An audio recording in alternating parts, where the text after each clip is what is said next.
pandemic, our priority will be to treat the most severely ill patients. People with the following symptoms should call for emergency medical help immediately.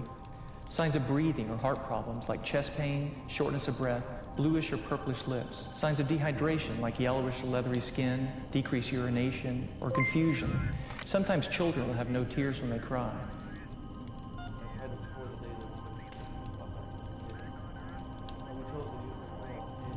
I thought I heard a voice that called across the way.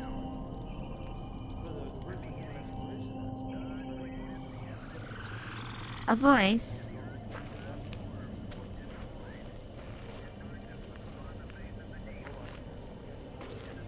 My thoughts are prayers. What vision I have seen, no words have said. The dead. Their souls are strange upon the air and cannot find the way to paradise. Perhaps they spoke. Or, cannon far away. Oh no.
But alas, and did you live in Dommermay?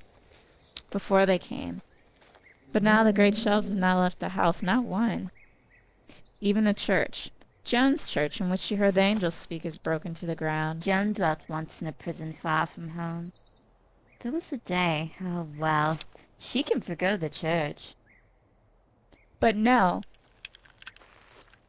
We will rebuild it, stone by stone. There is no villager shall rest till it is whole. There's better work to do for Joan than build a church. And let her think we have forgot again?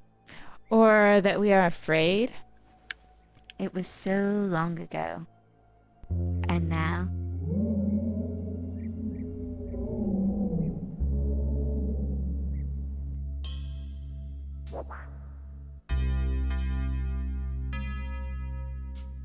But Joan is Dommermay.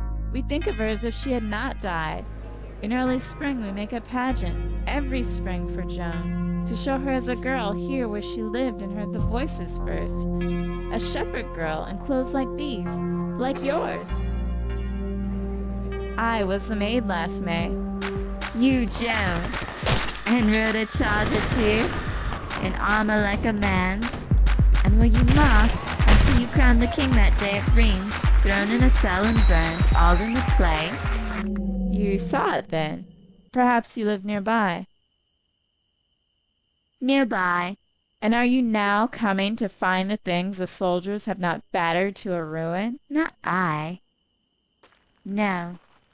No. Nor I. What then? A hidden relic in the church? I should not seek for that in Domremy.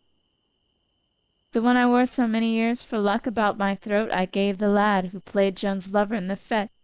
Relic and lad are buried in a ditch beyond Arras. How should I know?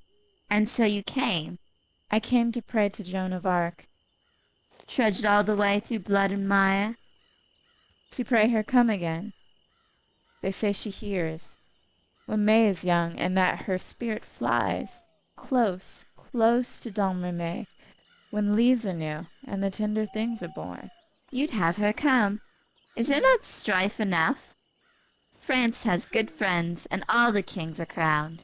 Joan of Arc would make an end of war. She'd stop the guns. When she was just a girl, alone and mocked, she took her sword and flashed it through the land until she pressed the foe upon the sea. And would she not today?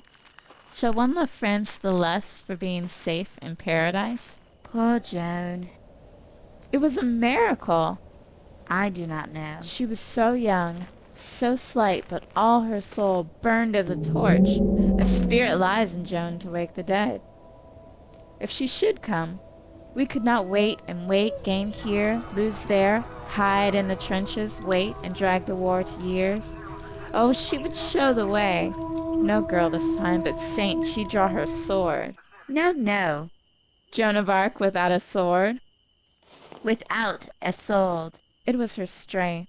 She saw it in a dream. Joan had her soul before she had the sword. A soul against guns. It is the only thing they may not break.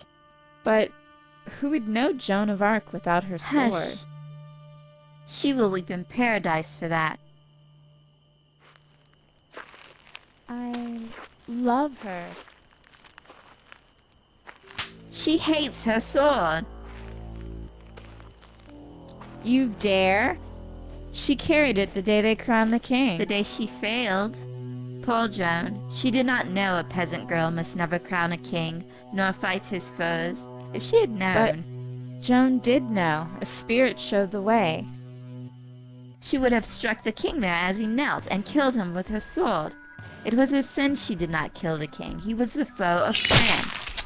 All kings are foes of all the men they rule. How else should they send men to death for little things? What that a king can fear is worth the death of one peasant lad who loves the sky. Joan was no saint. She was a shepherd girl who did not know how things would come to pass. The voices spoke. Oh, yes, the voices. Better had she heard her pitying heart. Joan was the soldier maid. Her pitying heart was but the girl. It was herself, the most of her, the flame, and it shall lead when she shall come again. A pitying heart, the leader of a host. Yes, yes, a pitying heart. And what host then? A host of pitying hearts, where kings shall fear more than defeat and death. It's a dream, as mine, a dream. The voices were not more. If that were true, Joan would be here today and my prayer heard. An army king shall fear, a silent host, scattered, bereft, mourning at broken hearthstones in all the lands, hating one thing, a hate that makes them kin, stronger than blood and bone, the hate of death, which is their love of life. These Joan shall lead, the brooding ones who give in grief and tears, knowing so well the end, the raw earth mound that's left where kings have passed. These Joan shall find. Women. Women of France. Women of all the earth shall be Joan's strength, and she shall go to them, in peasant clothes, a maid. And when she finds a woman at her toil, she'll stop and say, "Would you have back your dead?" And by their answer they shall follow Joan, until her army, swelling like a flood, pours down the earth undammed. What can the kings build up against this tide, the woe and rage and patience and despair of all the withheld women of all years borne down on them at last?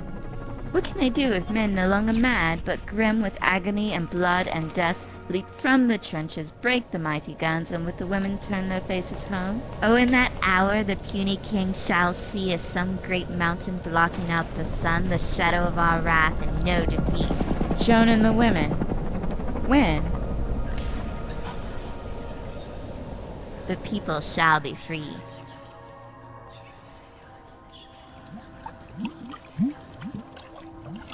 she was a peasant girl. A peasant girl. Voices. It was the maid herself. I'm afraid.